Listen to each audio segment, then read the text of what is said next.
Second is he took the personality test in everything sense, but that got tossed. Like so, the link to the video will be the discipline on top, no below. Go and check them out. So listen to this vaccine in 3, 2, 1.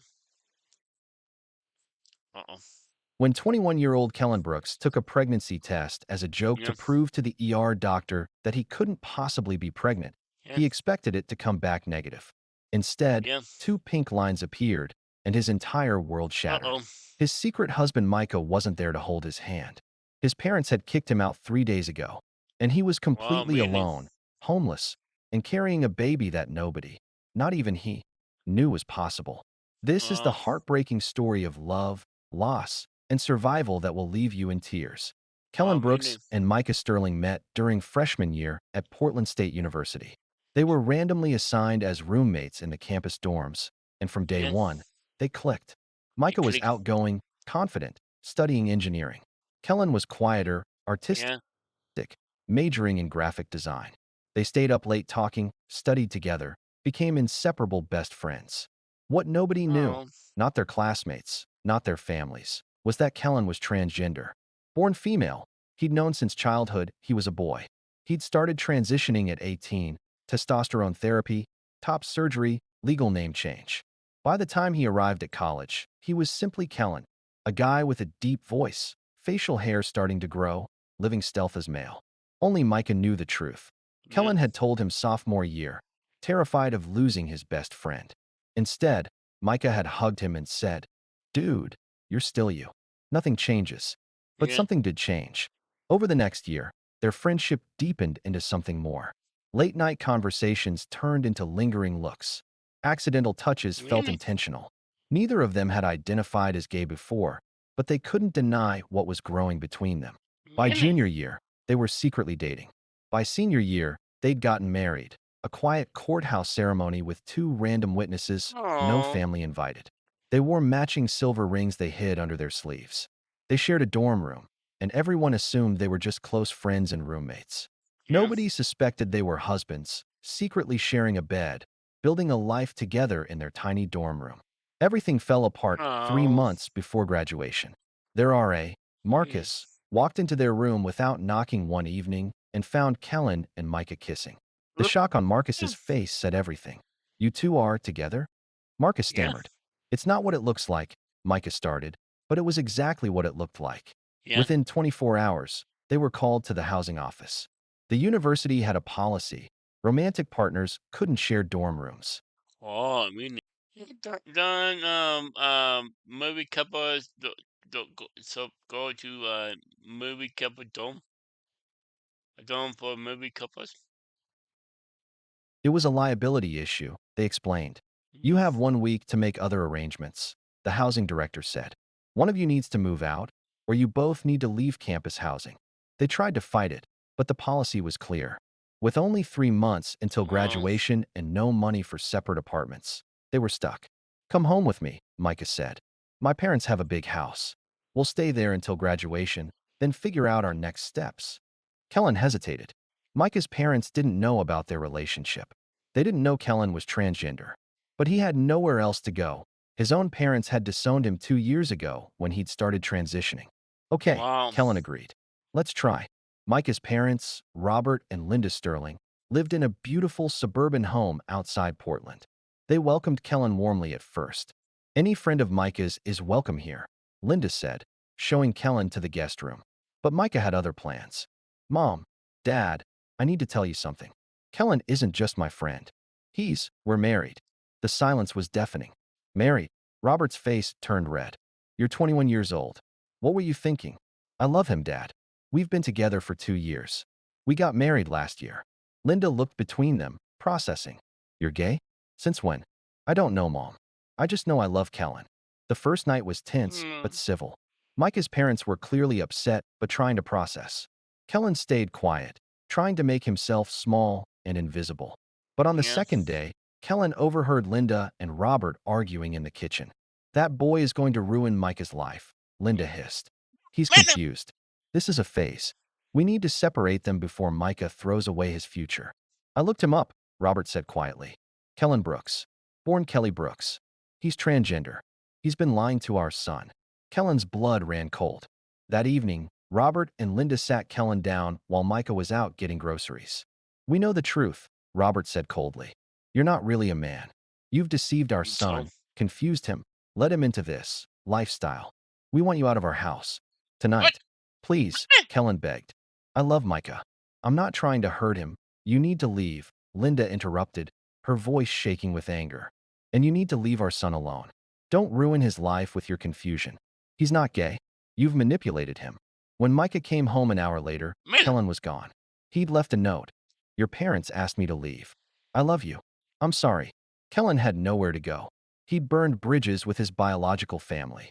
He had $300 in his bank account and no apartment. He spent the first night sleeping in his car oh, in a Walmart parking lot, crying one until he more. couldn't breathe. Over the next 3 days, he tried calling Micah dozens of times. Every call went to voicemail. He didn't know that Micah's parents had taken his phone, told him Kellen Man, had left voluntarily, and were pressuring him to get help and fix this phase. On the fourth day, Kellen was walking through downtown Portland, feeling dizzy and nauseous, when everything went black. Kellen woke up in the emergency room. A nurse was checking his vitals, and a doctor stood nearby with a clipboard. "Welcome back," Dr. Patel said gently. "You fainted. You're severely dehydrated and malnourished. When did you last eat?" Kellen tried to remember. "Yesterday morning, maybe? We need to run some tests. Your hormone levels are unusual. Are you on any medications?" "Testosterone," Kellen admitted quietly. "I'm transgender. I've been on HRT for 3 years." Dr. Patel made notes. "When was your last injection?" "2 weeks ago. I.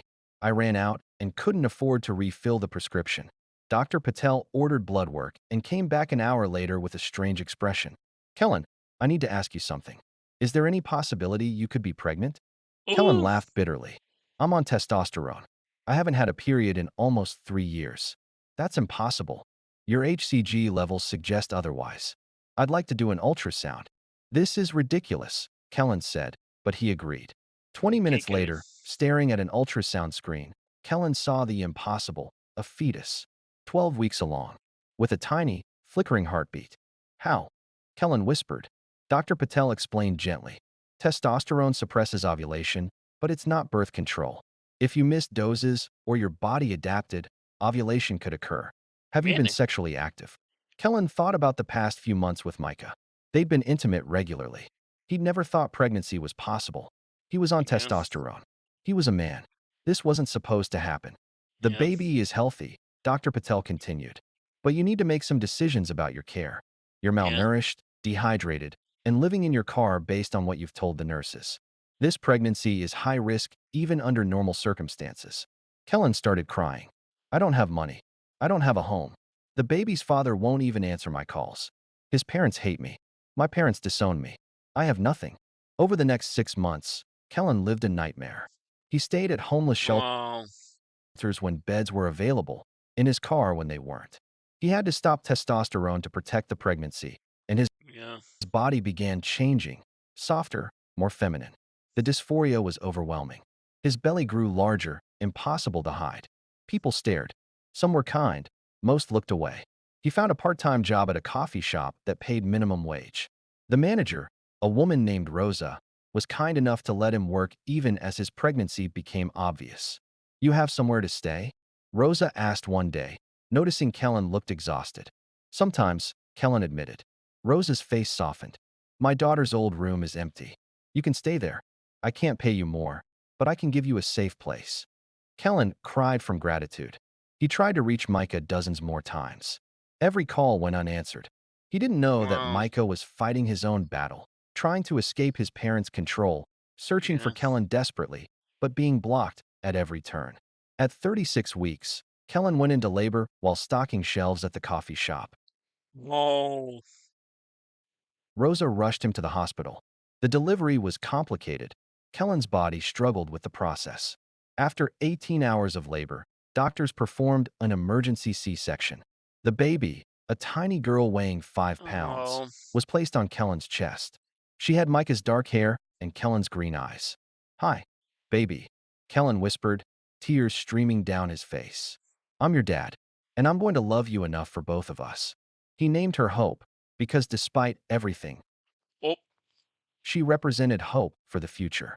3 weeks oh, after Hope was born, Micah finally broke free from his parents' control. He'd graduated, gotten a job, moved into his own apartment, and the first thing he did was track down Kellen. When Micah knocked on Rose's door and saw Kellen holding a baby, his face went white. Kellen, Micah, Kellen's voice broke. Is she? Yours. Ours. Her name is Hope. Micah fell to his knees crying. I've been looking for you for months. My parents took my phone, told me you left, blocked all contact. I tried everything to find you. I didn't know. I didn't know about the baby. Kellen told him everything. The homelessness, the pregnancy, the struggle, the birth. I'm so sorry, Micah sobbed. I should have protected you. I should have fought harder. You're here yeah, now, Kellen said quietly. That's what matters. Micah moved Kellen and Hope into his apartment that same day.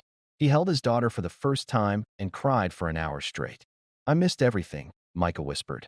Her whole pregnancy, her birth. You didn't miss her life, Kellen said. That's just beginning. They rebuilt their lives together. Micah worked as an engineer. Kellen went back on testosterone and slowly regained his sense of self. Hope grew no. healthy and loved. Micah's What a big parents family. tried to reconcile months later, but Micah refused. You threw out my husband when he needed us most. You cost me 9 months with my daughter. I can't forgive that. Today, Hope is 2 years old.